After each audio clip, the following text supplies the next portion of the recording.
अस्सलामुअलैकुम नाज़रीन कराम, नई वीडियो में आपको खुश आमदीद कहते हैं।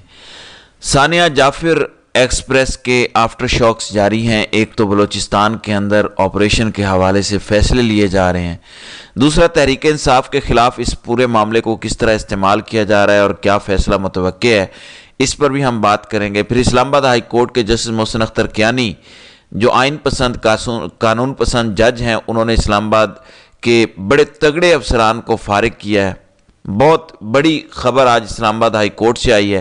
फिर इसके साथ साथ इमरान खान ने सुप्रीम कोर्ट में एक दरख्वास्त दी है और उसका ताल्लुक भी इस्लामाबाद हाई कोर्ट के जजेस के साथ है।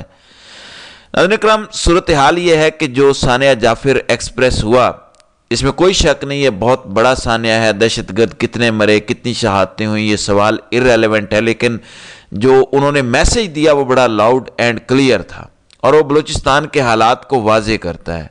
अब हम चूँकि आंखें बंद कर लेते हैं बहुत सारे मामलात के अंदर, और ये बदकिस्मती है, पंजाब, सिंध और खैबर पख्तूनख्वा के लोग बलूचिस्तान के इन इलाकों के लोगों का कल्चर नहीं समझते। यहाँ जो सहूलियात हैं वो नहीं है, वहाँ उस तरह का इंफ्रास्ट्रक्चर नहीं है, इतनी आबादी नहीं है। और फिर एक और बहुत बड़ी गलती जो समझने में की जाती है कि ये जो मुसल्लह कार्रवाइयाँ करने वाले चंद हज़ार लोग हैं जिनकी तादाद इतनी ज़्यादा नहीं है, अब इनको लेके लाखों पुरअमन बलूचिस्तान के लोगों को मौरद इल्ज़ाम ठहराना यह भी नाइंसाफ़ी है।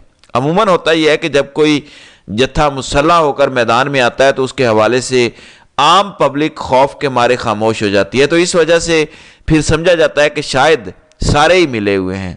दूसरा, ऐसे लोग जो बलूचिस्तान के अंदर अपनी पुरअमन जिदोजहद कर रहे हैं और वो समझते हैं कि हमारे लवाहिकीन को उठाया जा रहा है, मिसिंग पर्सन किया जा रहा है, मुकदमात नहीं दर्ज किए जाते, एक्स्ट्रा जुडिशल किलिंग होती है, तो बहुत बड़ा तबका पुरअमन जो जिदोजहद कर रहा है और उसी में से कुछ लोगों ने आगे मुसल्लह जिदोजहद का आगाज़ किया है। चूँकि मुसलसल 50-60 साल से ये धंधा जारी है, अब पुरअमन जिदोजहद करने वालों को इस साने ने बड़ा नुकसान पहुँचाया है।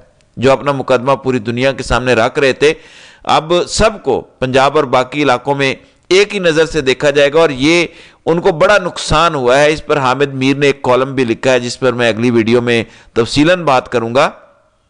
हाल इसका बड़ा सादा है, जो अब्दुल मालिक बलोच ने इंटरव्यू दिया, फिर अख्तर मेंगल ने बात की, अचकजई ने बात की, कुछ दीगर लोग बात कर रहे हैं। हाल बड़ा सादा है कि इस्टेब्लिशमेंट अपनी हुकूमतें कायम करने का सिलसिला बंद करे और सियासतदानों के हाथ में मामलात दे, इख्तियारात दे और ख़ुद सरहदों की हिफाजत करे जो उनका असल काम है। यही आइन का तकाजा है, कानून का तकाजा है। तो उन तमाम लीडरान ने यह हल पेश किया है। अब कल DG/ISPR ने बात की कि ये सूबाई हुकूमतों का काम है। सूबाई हुकूमतें कौन सी? इस वक्त तो कौमी हुकूमत भी नहीं है। आप पर इल्ज़ाम है कि आपने ये तमाम हुकूमतें खुद बनाई हैं। बलूचिस्तान की हुकूमत तो हमेशा ही मिलिट्री बनाती आई है और आप पर इल्ज़ाम ये कौम परस्त रहनुमा लगा रहे हैं और नज़र भी यही आता है। जिस तरह बुगटी पहले निगरान वज़ीर दाखिला और अब बलूचिस्तान का वज़ीर आला बना दिया गया। पहले कुछ पर्दा रखा जाता था, अब तो सारे ही नंगे हैं। अब बुगटी को पीपल्स पार्टी में शामिल करके पीपल्स पार्टी की बलूचिस्तान में हुकूमत बना दी, हालांकि सबको पता है कि वहाँ पीपल्स पार्टी की कोई हुकूमत नहीं है। जाहिर है अब मुसल्लह जिदोजहद को कुचला जाएगा, ऑपरेशन तो किया जाएगा। इस वक्त भी जो कुछ DG/ISPR ने कहा, क्या वो सारा सच है? ये भी एक सवाल इस वक्त किया जा रहा है। आज भी इस इलाके के अंदर ऑपरेशन की इतलाआत हैं, सारी बातें चल रही हैं। अब इसको साफ किया जाएगा, क्लियर किया जाएगा। अब क्या होगा? एक नया ऑपरेशन होगा जो मुतवक्के और लाजमी तौर पर होगा, क्योंकि अब तो पाकिस्तान की मिलिट्री इस्टेब्लिशमेंट के पास ग्राउंड बड़ी मजबूत हो चुकी है। इनकी मुखालफत करना, राय से इख्तलाफ करना मुश्किल होगा, लेकिन क्या इस तरह से मसला हल हो जाएगा? ठीक है, मुसल्लह अफवाज के खिलाफ तो जिदोजहद हो, लेकिन जो नाजायज़ तौर पर लोगों को पकड़ा जाता है, जब ज़्यादा नाजायज़ लोग पकड़े जाते हैं, कार्रवाइयाँ होती हैं, तो फिर मुसल्लह जिदोजहद करने वाले लोगों के साथ आम लोगों की भी हमदर्दी में इजाफा होता है। अब इन सारी चीज़ों को समझना बड़ा ज़रूरी है इस मामले के अंदर। लेकिन अब हमारे नून लीग के जत्थे, पटवारी और टाउट और DG/ISPR ने भी क्योंकि इस तरह की गुफ्तगू की रात को कि इनसाइड निशाना बनाया गया, जब पूरी कौम को यकजा होना चाहिए था तो फिर ये करना चाहिए था। कहने को ये जुमले बड़े अच्छे हैं, यकीनन सबको अफसोस है कि ये नहीं होना चाहिए था। इस तरह के साने काबिल मजम्मत हैं, جن مسلح افراد نے یہ سب کیا اس کی کوئی جسٹیفیکیشن نہیں دی جا سکتی، لیکن جو جذبات آپ نے پچھلے خاص طور پر 2 سالوں میں پیدا کیے ہیں، پھر 9 مئی کو ایک جواز بنا کے آپ نے لوگوں پر جو مظالم کیے ہیں اور ایک پارٹی پہ آپ اندھا دھند چڑھ دوڑے ہیں، تو اس کے بعد جن کے گھروں میں آپ ناجائز گئے، کسی کی بہن بیٹی کو ہراساں کیا، سامان توڑا، لوگوں کا نقصان کیا، اور یہ ابھی بھی جاری ہے. یعنی عادل بازائی جس کو عوام نے حقیقتاً ووٹ ڈالا، اس کے گھر پہ ریڈ کیا جا رہا ہے جب جعفر ایکسپریس نرگے میں تھی. تو آپ اپنی سنجیدگی کا عالم دیکھیں. جب آپ اس طرح کی حرکتیں کریں گے تو اس طرح کے جذبات پیدا ہوں گے. اب یہ جنگ اس وجہ سے بھی ٹف ہو گئی ہے، پنجاب کے لوگوں کو بھی پتہ چل چکا ہے کہ ناجائز لوگوں کو مسنگ کیا جاتا ہے. پہلے یہ مانتے نہیں تھے. اب جو کچھ تحریک انصاف کے خلاف ہوا ہے، کم از کم پنجاب اور باقی جگہوں پہ، اس سے سب کلیئر ہوا ہے. اب جو گیم چینجنگ کی بات D G I S P R نے کی ہے، اس پر عامر الیاس رانا جو کہ ٹاؤٹ صحافی ہے، وہ کہتا ہے کہ جب D G I S P R یہ اعلان کریں کہ جعفر ایکسپریس کے واقعے نے رولز آف دا گیم بدل دی ہیں، تو اس کا مطلب واضح ہے کہ پہلے 9 مئی نے صورتحال بدلی تھی، اور اب یہ ایک ایسا اعلان ہے کہ جس سے بلوچستان کی صورتحال کا فائدہ اٹھا کر دشمن کا بیانیہ 2 دن سوشل میڈیا پر بنایا گیا. اب ان پر ایک اور مشکل آنے کو ہے اگر کوئی سمجھے تو. اس کا مطلب بڑا واضح ہے. یہ بتا رہے ہیں کہ اب 9 مئی کے بعد دوبارہ سے تحریک انصاف کے خلاف اس معاملے کو لے کر کارروائی کی جائے گی. دوسری جانب ایک اہم درخواست عمران خان نے سپریم کورٹ میں دائر کی ہے. ان کے بہاف پہ یہ درخواست دائر کی گئی ہے جس میں کہا گیا کہ یہ جو نئے ہیرے ججز آپ لے کر آئے ہیں مختلف ہائی کورٹ سے، ان کو واپس بھیجا جائے، اسلام آباد ہائی کورٹ سے انہیں نکالا جائے. یہ درخواست سپریم کورٹ میں دائر کی گئی ہے. پہلے 5 ججز نے بھی یہ معاملہ سپریم کورٹ میں چیلنج کیا ہوا ہے، لیکن وہ والا کیس ہی نہیں لگایا جا رہا. پھر یہ کہتے ہیں کہ ہمیں بوٹ پالشی اور ٹاؤٹ نہ کہو، ہماری توہین ہو جاتی ہے. تم پاکستانی قوم کی توہین کر رہے ہو ججز کے کرسیوں پہ بیٹھ کے، جبکہ تمہاری توہین ہو جاتی ہے جب کوئی کہتا ہے کہ ججز کے بیڈ روموں کے اندر کیمرے لگے اور وہ آپ سے ابھی تک انصاف مانگتے پھر رہے ہیں. آپ اپنے اسلام آباد ہائی کورٹ کے ججز کو انصاف نہیں دے رہے تو آپ باقی عوام کو کیا انصاف دیں گے؟